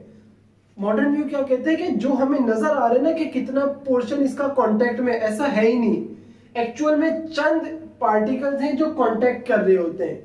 अब ये किस तरह से होता है कि देखें, हमने क्या किया कि लेट्स सपोज मैंने इंटरलॉकिंग कुछ ऐसे बताई थी। ऐसा भी तो हो सकता था कि इंटरलॉकिंग ऐसे नहीं बल्कि जो ऑब्जेक्ट और वो है वो ऐसे आके कैसे हो गए, ऐसे आके रुक गए ऐसे। एक्चुअली थोड़ा मुश्किल हो रहा है मेरे लिए बनाना कि क्या हुआ कि इस पोर्शन पे सिर्फ यहाँ पे तो इंटरलॉकिंग हुई नहीं, बाकी जगह इंटरलॉकिंग हो गई। तो हमारे पास क्या हुआ कि जो एरिया हमें नजर आ रहा है वो सारा का सारा कांटेक्ट में है ही नहीं। देखें, इसको मैं यहां फिर से एक बार बताता हूं कि लेट सपोज हमारी सरफेस थोड़ा और बड़ा बनाते हैं। हमारी सरफेस ऐसे है और जो ऑब्जेक्ट आया वो कुछ ऐसे आ गया। ऑब्जेक्ट की सरफेस, ऑब्जेक्ट के पास भी रफनेस थी और ये रहा लेट्स सपोज ऑब्जेक्ट है हमारा। तो आप देखें ये ऑब्जेक्ट से कहां पे इसके साथ अटैच हुआ है, इस पोर्शन पे, यहां पे, यहां पे, यहां पे और यहां पे, बस। क्या और कहीं पे हमें लग रहा है कि ये कांटेक्ट में? तो मॉडर्न व्यू ने कहा कि हमारे पास जो हमें एरिया नजर आ रहे हैं ना कि सारा कांटेक्ट में, सारा कांटेक्ट में नहीं है, उसमें से चंद चंद छोटा सा पोर्शन होंगे जो कांटेक्ट में होंगे। ये मॉडर्न व्यू ने कहा था। अच्छा, अब ये जो कांटेक्ट एरिया ये कम हो गया बढ़ने के बजाय, तो जब भी हमारे पास कांटेक्ट एरिया कम होता है तो हमारे पास फोर्सेस बढ़ जाती हैं, प्रेशर बढ़ जाता है। कैसे बढ़ जाता है? जैसे लेट्स सपोज कि आपके पांव पे कोई एक शख्स आया और वो जूता लेके चढ़ गया, आपको दर्द होगी लेकिन इतनी नहीं होगी। अब क्या हुआ, एक खूबसूरत सी खातून आई जिन्होंने हील पहनी हुई थी और जो हील का पोर्शन है बैकवर्ड वो आपके पांव पे आके उन्होंने रख दिया। अब क्या होगा? अब आपको बहुत जोर की दर्द होगी। क्यों? पहले आपके पास एक बहुत बड़ा एरिया था जो आपके पांव पे आ गया, अब एक पोर्शन है जो आपके पांव पे आया इस बार। तो अब क्या हुआ, जब कंसंट्रेट कर गया ना सारा मास, जैसे यहाँ पे एक बार ऑब्जेक्ट ऐसे पड़ा हुआ है और एक बार ऑब्जेक्ट ऐसे पड़ा होता, तो यहाँ पे हमारे पास क्या हो रहा है, सरफेस एरिया बहुत ज्यादा है। तो अगर हम बोले सारा कांटेक्ट में, तो जो वेट है उसका वो कंसंट्रेट होगा हर जगह पर, मींस डिवाइड हो जाएगा। यहाँ ऐसा नहीं हो रहा। कोई लड़का था, पहले वही जूता लेके चढ़ा, वही लड़का आया, अब वो हील पहन के आ गया, सपोज कर ले, फिजिक्स से सपोज किया जा सकता है, और वो हील का जो बैक पोर्शन है वो आपके पांव पे लेके चढ़ गया। क्या होगा? कांटेक्ट एरिया कम हुआ तो वेट बहुत ज्यादा, मतलब कि जो फोर्स है वो बढ़ जाती है, ऐसे सपोज कर ले। इसी तरह आपके पास एक लोहे की रॉड है या लोहे का स्केल आज आप यूज करते हैं, आप उससे फ्रूट को काटने की कोशिश करें या एक छुरी से फ्रूट को काटने की कोशिश करें, ऑब्वियसली छुरी से कटेगा ना, उससे तो नहीं कटेगा स्केल से। क्यों?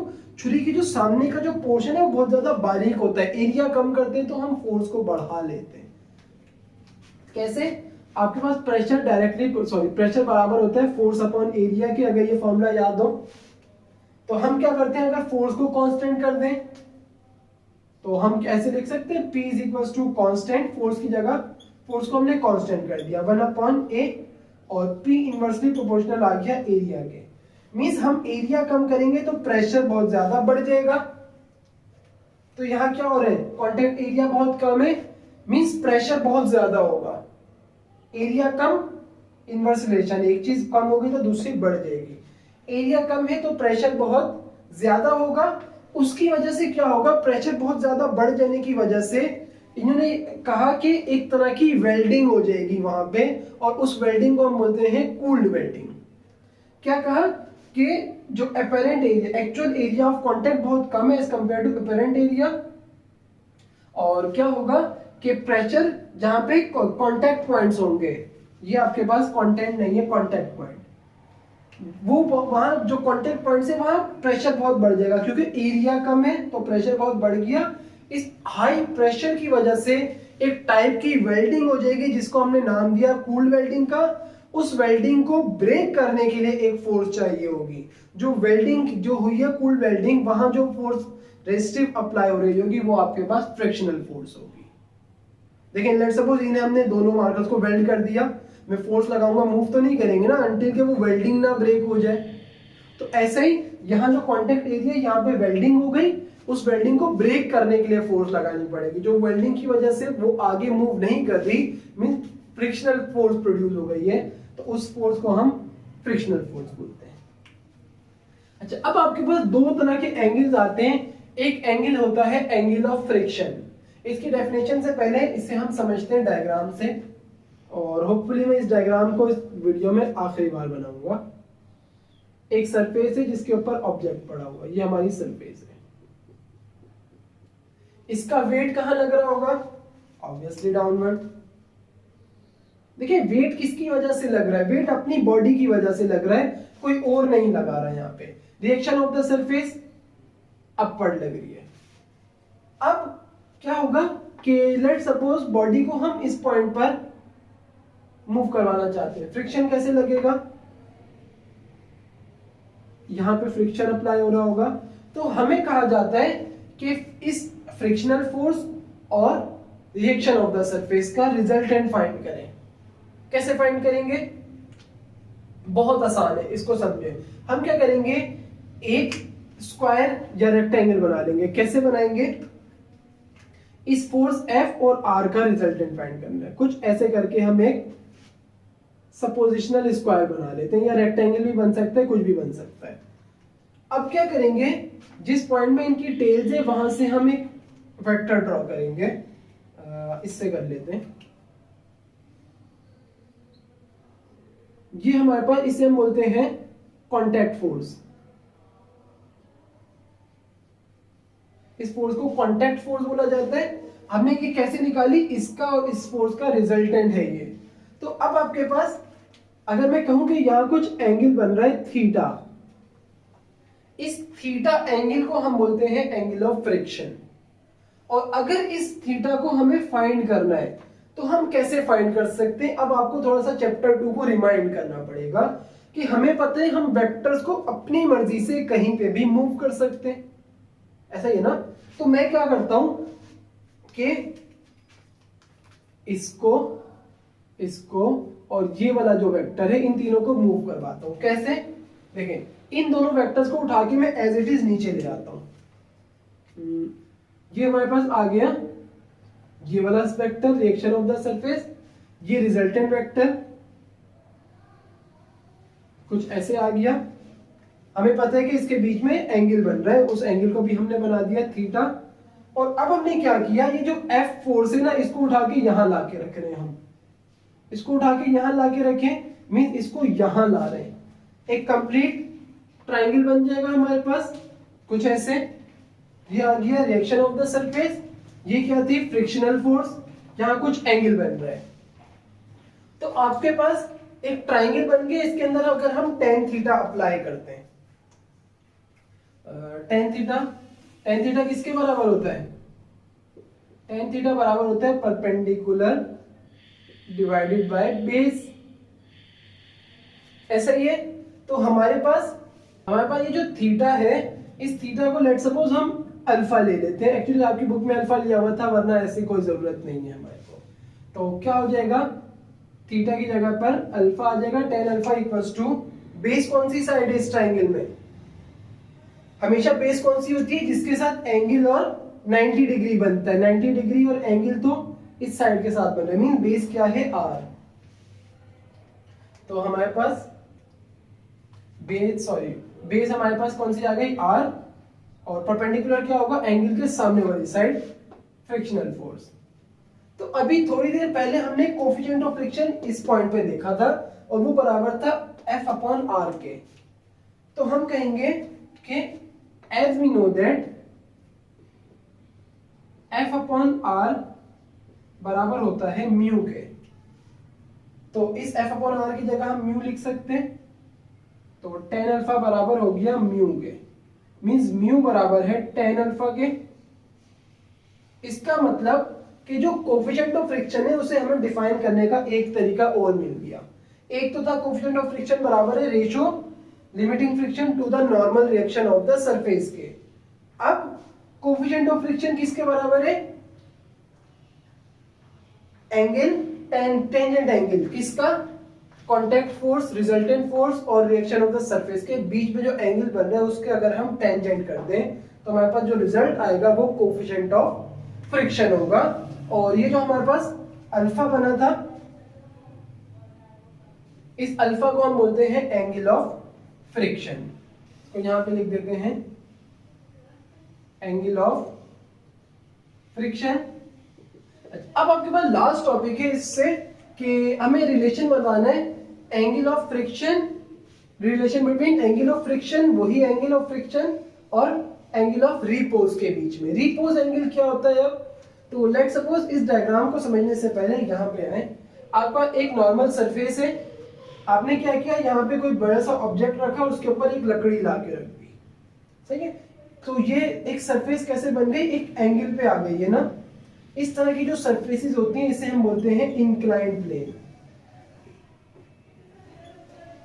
अच्छा, अब इस इंक्लाइंड प्लेन में क्या होगा हमारे पास कि लेट्स सपोज यहाँ पे हमने एक ऑब्जेक्ट को लाके रखा, तो वो ऑब्जेक्ट, ऑब्वियसली ऑब्जेक्ट में क्या होगा कि इसका कुछ ना कुछ वेट होगा, कुछ फोर्सेस अप्लाई हो रही होंगी, जिसे हम यहाँ पे देखते हैं। अब कि आपके पास क्या होगा, यहाँ पे कुछ ऐसे ही है, ये एक सरफेस, इसके ऊपर कोई लकड़ी या कोई भी चीज पड़ी हुई है, हमने एक इंक्लाइन प्लेन बना दिया है। इंक्लाइन प्लेन पे एक ऑब्जेक्ट पड़ा हुआ है जिसे कि रेड बॉक्स से बनाया गया है। अच्छा, यहाँ पे हमारे पास कुछ एंगल बन रहा होगा जिसे हम थीटा बोल रहे हैं। ये जो थीटा है हमारे पास,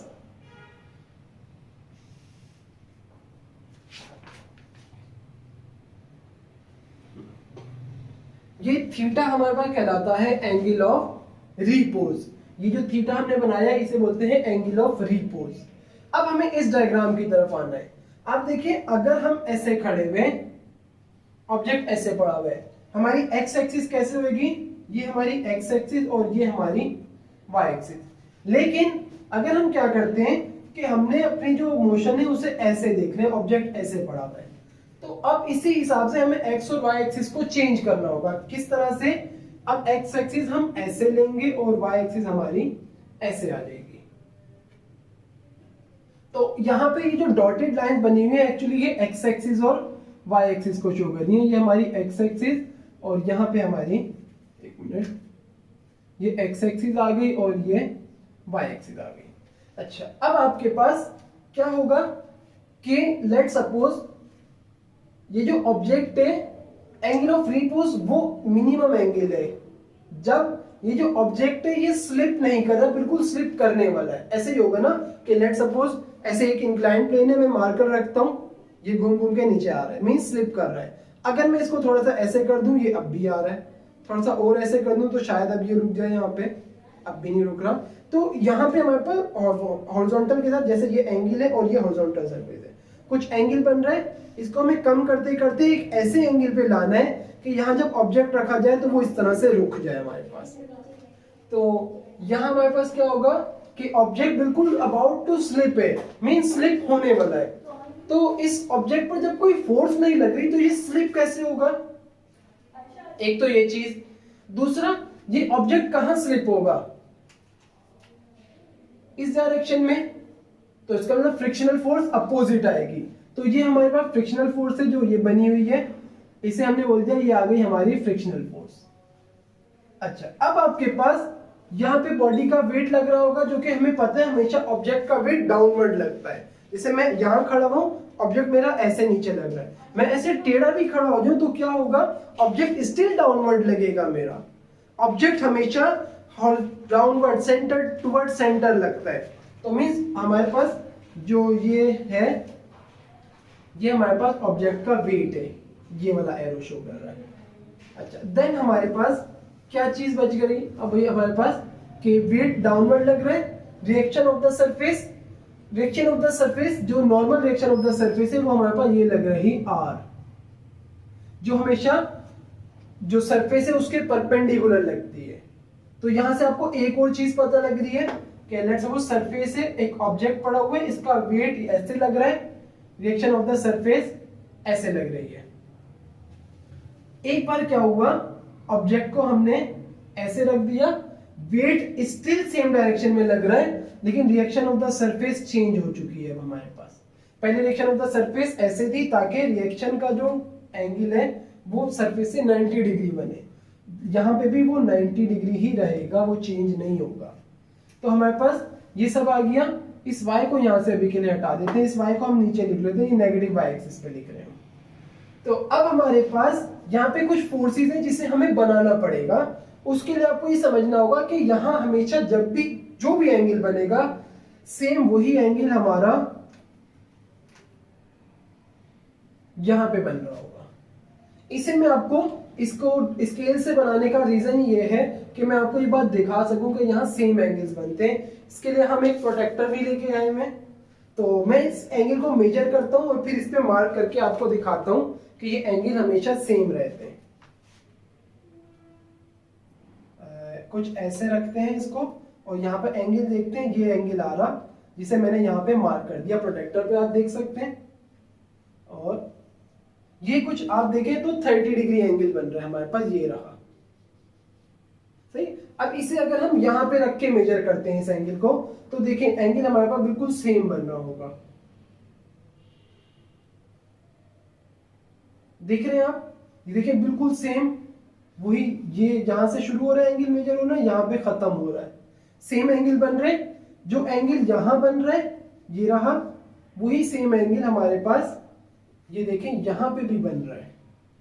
तो ये एंगल्स हमेशा इक्वल रहते हैं, ये एंगल चेंज नहीं होते। अब आपने क्या करना है, एक लास्ट चीज, और ये इस लेक्चर की सबसे मुश्किल चीज है, हमने इस W को कंपोनेंट्स में ब्रेक करना है।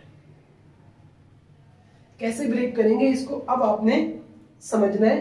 एक मिनट जरा वीडियो को हम यहीं पे रोकते हैं, फिर आपको ये चीज समझ आएगी एक पेज की थ्रू। अच्छा, तो हम एक पेज लेके आ गए। इस पेज को लाने का मकसद एक्चुअली आपके पास क्या है कि हम इस पेज के ऊपर क्या करते हैं कि एक एक्स वाई एक्सिस बनाते हैं। ये हमारी एक्स एक्सिस और ये हमारी वाई एक्सिस। तो ये मेरे को थोड़ा छोटा लिखना पड़ेगा, पेज थोड़ा सा हमारा छोटा है, लेकिन होपफुली आपको ये चीज समझ आएगी कि ऐसा क्या हो रहा है, इसको समझना जरूरी है। और हम क्या करते हैं कि एक फोर्स है हमारे पास, कुछ ऐसे बनी हुई है, राइट, और इसे हमें कंपोनेंट्स में ब्रेक करना है। कैसे होंगे कंपोनेंट्स में ब्रेक? हमेशा हम क्या करते हैं कि ऐसे देखा है हमने कि जो भी फोर्स है उसके हेड से एक वाई एक्सिस पे लाइन, एक एक्स एक्सिस पे लाइन। यहाँ पे बस क्या हुआ, ये नीचे की तरफ थोड़ा सा चला गया है, लाइंस स्टिल एक्स और वाई एक्सिस पे आएंगी। कुछ ऐसे, एक लाइन आ गई वाई एक्सिस पे, एक लाइन आ गई एक्स एक्सिस पे।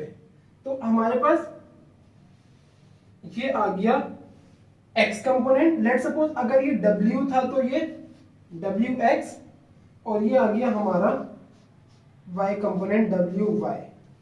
अब मैं क्या करता हूं, इस WX को उठा के यहां ला रहा हूं नीचे, WX यहां पे आ गया। सही है, ये चीज समझ आ रही है। अब आप इस डायग्राम में वापसी आए और इसे समझें कि यहाँ पे ऐसा कागज लाने का रीजन क्या था। इसको देखें, W कैसे है नीचे, यहाँ पे W ऐसे। अगर मैं इस W को इस W से मैच कर दूं कुछ ऐसे, ये देखें आप, W डाउनवर्ड आ रहा है, ये W भी डाउनवर्ड हो गया। WX कैसे, ये हमारा WX आ गया, WX ये रहा, WY ये हमारा WY है, ये वाली साइड जो क्या कहाँ है, ये रहा हमारा WY। तो हमने बिल्कुल इसको कैसे, जैसे हमने यहाँ पे इसको कंपोनेंट्स में ब्रेक किया है ना इस पेज के ऊपर, बिल्कुल ऐसे ही इसको कंपोनेंट्स में ब्रेक किया। फर्क सिर्फ ऐसे आया है कि हमने एक्स एक्सिस ऐसे लेने के बजाय ऐसे ली हुई है एक्सिस। तो हमारे पास ये वाली साइड WX और ये वाली साइड WY हो गई ट्रायंगल की। बिल्कुल ऐसे ही मैंने वेक्टर्स को मूव करके ऐसा किया है। तो अब हम इसे क्या करते हैं, सॉल्व करते हैं, और बहुत आसान सा है। अगर ये डायग्राम समझ आ गई तो सब समझ आ गया आपको। आप देखें WX ये वाला जो है कंपोनेंट वो पैरेलल टू एक्स एक्सिस ही है, WY y एक्सिस पर ही आ रहा है हमारे पास। अब आपने दो कंडीशंस पढ़ी थी इक्विलिब्रियम की, एक sum of fx equals to 0, sum of forces 0 और सम ऑफ टॉर्क 0। देखें क्या करते हैं हम, अब में आपको ये बात समझ आएगी। हमारे पास y एक्सिस में फोर्स लग रही है, y एक्सिस कैसे है, ऐसे।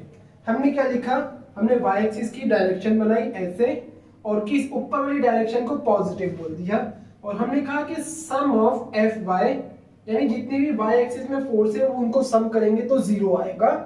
क्यों? क्योंकि बॉडी y एक्सिस में मूव कर रही है क्या, नहीं कर रही, तो सारी फोर्सेस का सम 0 हो जाएगा। y एक्सिस में फोर्सेस कितनी लग रही है हमारे पास। अच्छा, एक और चीज, हमने अपवर्ड फोर्सेस को पॉजिटिव लिया, इसका मतलब जो डाउनवर्ड फोर्सेस होंगी वो नेगेटिव आएंगी।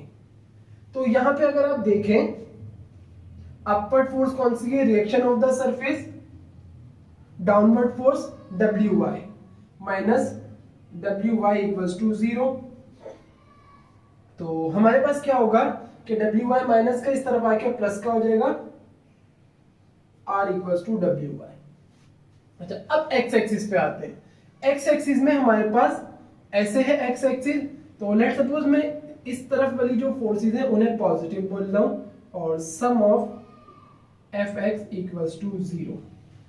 स्टिल बॉडी ऐसे भी नहीं मूव कर रही। हमने कंडीशन क्या बोली थी, बॉडी स्लिप होने वाली है, हुई नहीं है। इसका मतलब ये जो ऑब्जेक्ट है ये मूव हो सकता है, हुआ नहीं है अभी। तो आपके पास क्या हो जाएगा, सम ऑफ Fx इक्वल्स टू 0 में कि इस डायरेक्शन में फोर्स इज पॉजिटिव तो अपोजिट में नेगेटिव होंगे। इस डायरेक्शन में कोई फोर्स आ रही है क्या हमारे पास, डायग्राम में देखें आ रही है, WX। तो हम क्या करेंगे कि या ऐसे करते हैं, ज्यादा आसान रहेगा, इस डायरेक्शन वाली को पॉजिटिव ले लेते हैं, क्योंकि पॉजिटिव एक्स में तो पॉजिटिव वाली को कर लेते हैं, कोई फर्क आंसर पे स्टिल नहीं आएगा, ऐसे वाली को भी ले सकते हैं। तो फ्रिक्शनल फोर्स पॉजिटिव आ जाएगी, माइनस WX इक्वल्स टू 0, तो F बराबर हो गया WX के। अब आपके पास इस ट्राइंगल को देखें, इस ट्राइंगल को मैं कहां बनाए, यही बना लेते हैं। इस ट्राइंगल को मैं यहां पे बनाता हूं, इस ट्राइंगल को उठाता हूं, ये रहा हमारा W, ये हमारा WY और ये हमारा WX, WY WX, और एंगल कहां बन रहा है, यहां पर एंगल बन रहा है थीटा। 90 डिग्री कहां बन रहा है, यहां पे। तो इस ट्राइंगल में बेस कौन सी साइड हो गई, WX बेस है, और बेस के साथ हमेशा कॉस लगता है, तो WX हमारे पास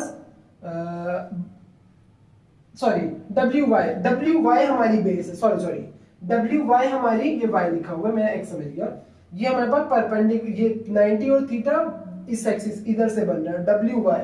तो WY किसके बराबर हो जाएगा, WY बराबर होगा W cos थीटा के, एक मिनट थोड़ा सा इधर करके लिखते हैं, WY बराबर हो जाएगा W cos थीटा के, और WX थीटा के सामने वाली साइड है, परपेंडिकुलर साइड, तो WX बराबर हो जाएगा W sin थीटा का। ये मैंने आपको चैप्टर 2 में रेक्टेंगुलर कंपोनेंट में बहुत अच्छे से पढ़ाया है कि हमेशा जिस साइड के साथ 90 और एंगल बनता है वहां cos लगता है, और एंगल के सामने वाली साइड पे sin लगता है। WX बराबर होगा W sin थीटा, WY बराबर होगा W cos थीटा के। तो अब हम इधर इनकी वैल्यूज पुट करते हैं, WY बराबर है W cos थीटा के, तो R equals to W cos theta, और WX बराबर है W sin थीटा के, F बराबर हो गया W sin थीटा के। ये हमारे, इन्हें हम इक्वेशंस बना लेते हैं, ये हमारी आ गई इक्वेशन 1 और ये हमारी आ गई इक्वेशन 2। इन दोनों इक्वेशंस को डिवाइड कर देते हैं। किस तरह से, इक्वेशन 2 को डिवाइड करते हैं इक्वेशन 1 से। बस हमारा लेक्चर बिल्कुल एंड पे, ऑब्वियसली ये लेक्चर काफी बड़ा हो गया, लेकिन पढ़ना तो है, क्या कर सकते हैं। डिवाइडिंग इक्वेशन 2 बाय इक्वेशन 1, दोनों इक्वेशंस को डिवाइड करेंगे, क्या हो जाएगा, इक्वेशन 2 को डिवाइड करें, इक्वेशन 2 पहले आएगी F equals to W sin theta divided by R और divided by W cos theta. कुछ कैंसिल हो रहा है यहां से, ऑब्वियसली यस, इस W से W cancel, sin theta upon cos theta क्या हो जाएगा, tan थीटा, तो F divided by R equals to tan theta. Again एक चीज आ गई हमारे पास, F अपॉन R किसके बराबर है, F अपॉन R म्यू के बराबर है, तो आपके पास जो म्यू है वो भी यहाँ पुट हो सकता है। तो हम क्या करेंगे, इस F अपॉन R की जगह हमने रखा म्यू, और म्यू बराबर हो गया tan थीटा के। तो हम यहाँ पे क्या लिख सकते हैं कि म्यू का एक और फॉर्मूला आ गया है, क्या, सॉरी, म्यू हमारे पास किसके बराबर हो गया, tangent of angle of repose के। ये आपके पास जो थीटा था वो क्या था, एंगल ऑफ रिपोज। तो आपके पास तीन डेफिनेशंस आ गई कोफिशिएंट ऑफ फ्रिक्शन की, क्या क्या, ratio of limiting friction to the normal reaction of the surface, दूसरी definition tangent of angle of friction, तीसरी definition tangent of angle of repose. Repose angle क्या था, वो मिनिमम एंगल इंक्लाइंड प्लेन और horizontal surface में जिसपे body slip ना हो हमारी, और एंगल ऑफ फ्रिक्शन क्या था, normal reaction of the surface और कांटेक्ट फोर्स या रिजल्टेंट फोर्स के बीच में जो एंगल बनेगा वो एंगल ऑफ फ्रिक्शन। तो उम्मीद करूंगा आज का लेक्चर आपको समझ आया होगा। लेक्चर बहुत मुश्किल था ये, और बहुत ज्यादा लेंदी भी था, बहुत लॉन्ग भी था, लेकिन अगर आप पढ़ेंगे तभी आगे बढ़ेंगे, नहीं पढ़ेंगे तो आपके लिए मुश्किल हो सकती है। तो आपको कोई भी बात समझ ना आई हो, आप कमेंट बॉक्स में आ सकते हैं। अगर आपको कुछ समझना है तो आप मुझे नंबर पर भी मैसेज कर सकते हैं, मैं आपको शॉर्ट वीडियो बनाकर भी भेज दूंगा, कोई इशू की बात नहीं। बस मेरी ख्वाहिश है कि आप बच्चे बहुत अच्छा पढ़ें, ताकि हमारा जो मुल्क है वो बहुत आगे बढ़े और तरक्की करे। तो आज का लेक्चर यहीं पे एंड करते हैं। अल्लाह हाफिज।